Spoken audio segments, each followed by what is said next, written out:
तो भगवान शंकर को श्रावण प्रिय है। एक कारण कहा कि मंथन में जो विष निकला उस विष का पान किया और भगवान देवताओं ने मिलकर भगवान शंकर का जलाभिषेक किया। दूसरा कारण कहा, माता सती ने शंकर को पाने के लिए श्रावण के महीने में ही सबसे ज्यादा साधना करी है। और क्या करा था माता सती ने? एक बालू का, मिट्टी का शिवलिंग बनाती थी, प्रतिदिन शिवलिंग का निर्माण करती थी और शिवलिंग का निर्माण कर कर उसकी पूजन कर कर अर्चना कर कर उसका विसर्जन करती थी सती माता। और माता सती का नियम था भगवान शंकर को पाने के लिए शिवलिंग का। तो हमारे यहाँ शिव महापुराण में लिखा है कि पार्थिव शिवलिंग का निर्माण होना चाहिए, और पार्थिव शिवलिंग का निर्माण करना है तो उसके लिए भी वर्णन करा गया। ब्राह्मण श्वेत मट्टी के शिवलिंग का निर्माण करे, वैश्य पीली मट्टी के शिवलिंग का निर्माण करे, क्षत्रिय लाल मट्टी के शिवलिंग का निर्माण करे और शूद्र काली मट्टी के शिवलिंग का निर्माण करे। कितना बड़ा शिवलिंग बनाना चाहिए? अगर हम पार्थिव शिवलिंग का निर्माण कर रहे हैं या हमारे घर में हम कोई मूर्ति रख रहे हैं या हमारे घर में हम कोई मूर्ति को विराजमान कर रहे हैं, तो उस मूर्ति का भाव कितना बड़ा होना चाहिए? तो कहा, जमीन पर अपने हस्त कमल को रखकर अंगूठे को ऊंचा कर कर देख लो, बस इतनी बड़ी मूर्ति घर के अंदर होना चाहिए। चाहे वो लड्डू गोपाल की हो, चाहे वो दुर्गा भवानी की हो, चाहे वो राम जी की हो, शंकर जी की हो, कृष्ण की हो, जिसकी रखना हो, बस इतनी बड़ी मूर्ति घर के अंदर होना चाहिए। क्यों? इससे बड़ी अगर मूर्ति होती है तो जैसे मंदिर में सेवा होती है उतनी सेवा की उसको जरूरत पड़ती है, और अगर इससे छोटी मूर्ति होती है, जितनी छोटी होगी उतनी सेवा कम करना पड़ती है। तो मूर्ति जितनी छोटी होगी उतना सुख प्रदान करे, उतना आनंद देगी। पर श्रावण के महीने में यदि आप रोज शिवलिंग नहीं बना सकते तो पूरे महीने में एक बार शंकर का शिवलिंग का, पार्थिव शिवलिंग का निर्माण करना चाहिए, जरूर करना चाहिए। और पार्थिव शिवलिंग का निर्माण कर कर उसकी आराधना, उसकी अर्चना, उसकी पूजन करना चाहिए। नमः शिवाय, ओम नमः शिवाय, ओम नमः शिवाय, नमः शिवाय। पार्थिव शिवलिंग का जब भी निर्माण करें, किसी थाली में या पात्र में, जिसमें भी आप निर्माण कर रहे हैं, उस पार्थिव शिवलिंग को बनाने से पहले उसके अंदर, पात्र के अंदर एक बेलपत्र रखे। बेलपत्र क्या, आपको कथा में कल कहा था, बेलपत्र का वृक्ष माता पार्वती के नयन अश्रु से प्रकट हुआ है, और रुद्राक्ष का वृक्ष शंकर भगवान के नयन अश्रु से प्रकट हुआ है। तो बेलपत्र रखकर फिर उसके ऊपर शिवलिंग का निर्माण करें, फिर उसके ऊपर शिवलिंग, उसका लाभ आनंदित होगा, उसका सुख आनंदित, वो आनंद फल देने वाला होगा। कई लोग सीधे थाली में शिवलिंग बना देते हैं। माता पार्वती के हस्त कमल पर शिवलिंग का निर्माण है महाराज, हस्त कमल सुख देने के लिए। तो भगवान शंकर के शिवलिंग का निर्माण करें। माता सती ने भी किया। यही श्रावण के महीने में माता सती शंकर भगवान के शिवलिंग का निर्माण करती है, पूजन करती है, अर्चना करती है। फिर शाम के समय उस शिवलिंग को मस्तक पर स्पर्श कर कर जलाशय में, कुंड में, जल में, बावड़ी में, कुएं में, तालाब में उसका विसर्जन करती है मां। दूसरा कारण कहा, सती शंकर को इसी श्रावण में रिझाई थी, इसलिए शंकर को श्रावण अति प्रिय है। कि पहले आती है नवमी, फिर आवेगी एकादशी, देवसोनी। तो भंडारिया नवमी का मतलब क्या होता है? भंडारिया नवमी का स्मरण क्या होता है? अभी आपको कहा था 9 जगह पर बेलपत्र चढ़ती है। भंडारिया नवमी का मतलब ही यही है कि भगवान विष्णु सोने जाने से पहले नवमी तिथि के दिन 9 बेलपत्र भगवान शंकर को समर्पित कर कर भगवान शिव के मंदिर में बैठकर भगवान शंकर की आराधना कर कर भगवान विष्णु लक्ष्मी जी के साथ अपनी सृष्टि का कार्यभार 4 महीने के लिए शंकर जी को सौंप देते हैं भंडरिया नवमी के दिन। और एकादशी के दिन से, देव सोनी एकादशी के दिन जब भगवान सोते हैं, उस दिन से भगवान शंकर पूरे कार्यभार को देखते हैं, पूरे कार्यभार। जब कार्यभार सौंपा गया, भगवान शंकर सृष्टि का संचालन करने लगे, तब ब्रह्मा और विष्णु ने आकर शंकर जी की आराधना यही श्रावण के महीने में करी थी कि आपने पूरा कार्य अच्छे से संभाला, इसलिए शंकर को श्रावण अति प्रिय है। ये तीसरा कारण है शंकर को श्रावण प्रियता का। अब शिव महापुराण की कथा करिए कि शंकर को श्रावण प्रिय चौथा कारण वर्णन करा कि ये कारण भगवान शंकर की आराधना माता पार्वती ने बाल्यपन से करी, खूब करी, खूब दिल से करी। ये कहते हैं कि अगर 1,00,000 बेलपत्र समर्पित कर रहे हो और तुम्हारे पास में अगर वो बेलपत्र नहीं है तो तुम 1,00,000 मत चढ़ाओ, आप तो 1 बेलपत्र, परंतु वो बेलपत्र भी पूर्ण तरह से साफ, सुंदर, सुरक्षित, खंडित ना हो, वो मुझे समर्पित करो।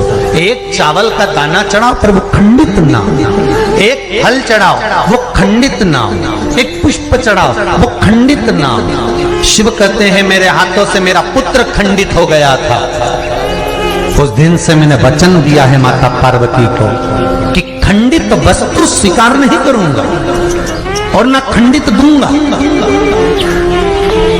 शायद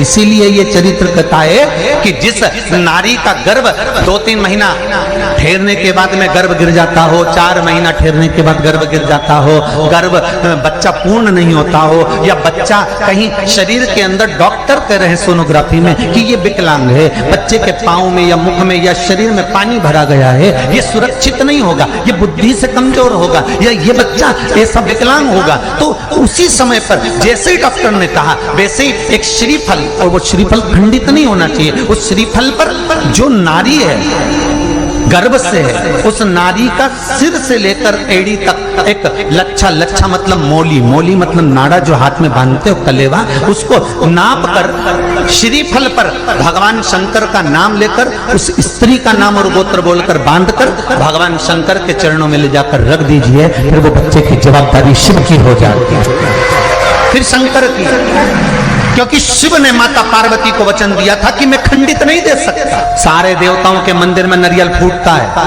हनुमान जी के मंदिर में नारियल फूटता है, राम जी के मंदिर में नारियल फूटता है, देवी जी के मंदिर में नारियल फोड़ा जाता है, पर शंकर जी के मंदिर में नारियल नहीं फोड़ा जाता। आखा की आखा दिया जाता है कि पूर्ण दीजिए, बेलपत्र पूर्ण दीजिए, फल पूर्ण दीजिए, 1 चावल का दाना भी दे रहे हो तो पूर्ण दीजिए। उसमें एक और अच्छी बात है, बहुत ध्यान लगाकर सुनिएगा जरा, जितने आस्था चैनल पर सुन रहे हो, यूट्यूब पर सुन रहे हो, फेसबुक पर सुन रहे हो, या इस पंडाल में श्रवण कर रहे हो, बहुत सावधानी से ध्यान दीजिएगा।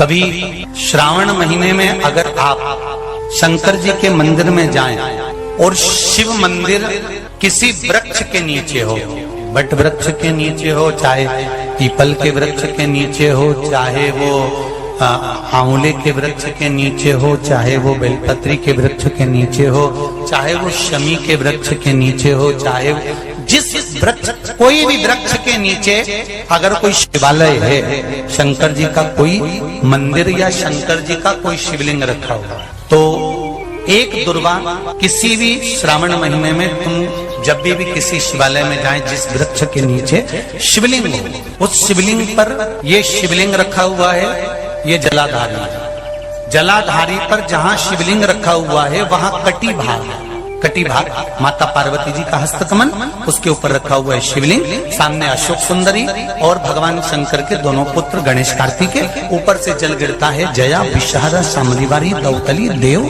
ये भगवान शंकर की 5 बेटियां। तो जो कटी भाग, इस कटी भाग पर अगर मात्र एक दुर्वा समर्पित कर जिसकी किडनी या लीवर डैमेज हो रहा हो, काम नहीं कर रहा हो, या किडनी लीवर में कोई तकलीफ हो रही हो, या डायलिसिस चल रहा हो तो मात्र एक दुर्वा उस कटी भाग पर श्रावण महीने में समर्पित कर कर उस दुर्वा के 7 टुकड़े कर कर 7 दिन प्रतिदिन सुबह के समय पर उसको चबाकर खा लेने पर या निगल जाने पर धीरे धीरे धीरे धीरे डायलिसिस बंद होने लगता है और किडनी लीवर अपना काम करना प्रारंभ कर देते हैं। एक दुर्वा, कितनी दुर्वा? एक दुर्वा, मात्र एक दुर्वा। शंकर भगवान पर चढ़े हुए जल जब नीचे की ओर आता है, जिस जगह पर जल गिरता है उस जगह पर मात्र एक दुर्वा अपनी कामना कर कर इस शरीर के सुख के लिए शंकर भगवान के जल गिरने वाले स्थान के पास में अवधूतेश्वर महादेव के नाम से रख दी जाती है तो जिंदगी में कभी बड़ी बीमारी नहीं आती। उसी तरह इससे रोग को समाप्त करने के लिए दुर्वा का प्रयोग किया गया। आप लोगों ने पूर्व में जो शिव महापुराण की कथा कुबेरेश बाबा की धरा से करी थी वो आप लोगों को ध्यान में होगा। दुर्वा कैसे उत्पन्न हुई थी, दुर्वा का महत्व क्या है, कितनी दुर्वा चढ़ाना चाहिए, कैसी दुर्वा चढ़ाना चाहिए, दुर्वा की उत्पत्ति कहाँ से हुई है, दुर्वा तोड़ने के बाद पानी में डालने के बाद फिर हरी हो जाती है, इसका क्या कारण है, दुर्वा गणेश जी को क्यों चढ़ाई जाती है, शंकर जी को दुर्वा किस स्थान पर चढ़ाई जाती है, ये सारी कथा आपको पूर्व में इसी कुबेरेश्वर बाबा के पावन धरा से सुना चुके हैं जो टीवी पर डली हुई है। कभी आपने नहीं सुनी हो तो यूट्यूब पर से दुर्वा शिव महापुराण की कथा आप निकाल कर उसको श्रवण कर सकते। उसमें वर्णन किया है कि इस दुर्वा का महत्व क्या है, दुर्वा का क्या। मात्र एक दुर्वा शिवलिंग पर चढ़े हुए जल जहां से नीचे की ओर गिरता है उस जगह पर मात्र अपने शरीर की कामना करते हुए भगवान से रोग मुक्ति के लिए एक दुर्वा अगर समर्पित कर दी जाए तो कोई बड़ी बीमारी जिंदगी में आ ही नहीं सकती, ग्रहण ही नहीं, मतलब ग्रसित नहीं कर सकती। श्रावण के महीने की श्रावण शिव महापुराण की कथा सुन रहे हो, एक बात दिल से बताना, जितनी सौभाग्यवती माताएं होती हैं ये संक्रांति पर भी 13 चीजें दान करती हैं, 14 चीजें दान करती हैं। बीच में कोई 16 सोमवार का उद्यापन करेंगी तो भी सुहाग की सामग्री देंगी, उद्यापन करेंगी तो भी सुहाग की सामग्री देंगी, कोई कार्य करेंगी तो भी सौभाग्य की सामग्री देंगी।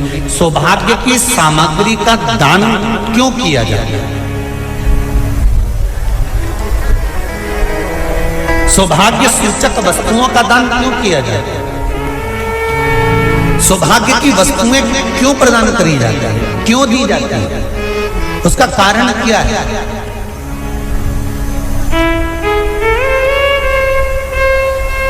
क्यों देते हैं महाराज?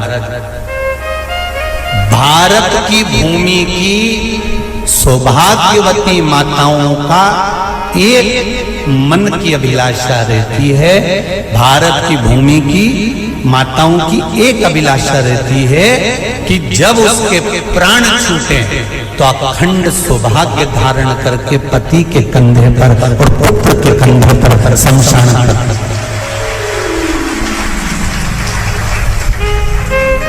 ये भारत की भूमि की माताओं की सोच, उनके मन का संकल्प, उनके मन का भाव।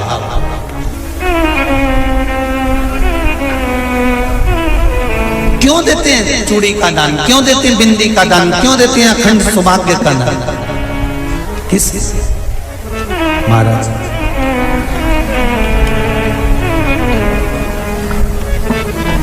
मेरे हाथों में भर भर के चूड़ी रहे,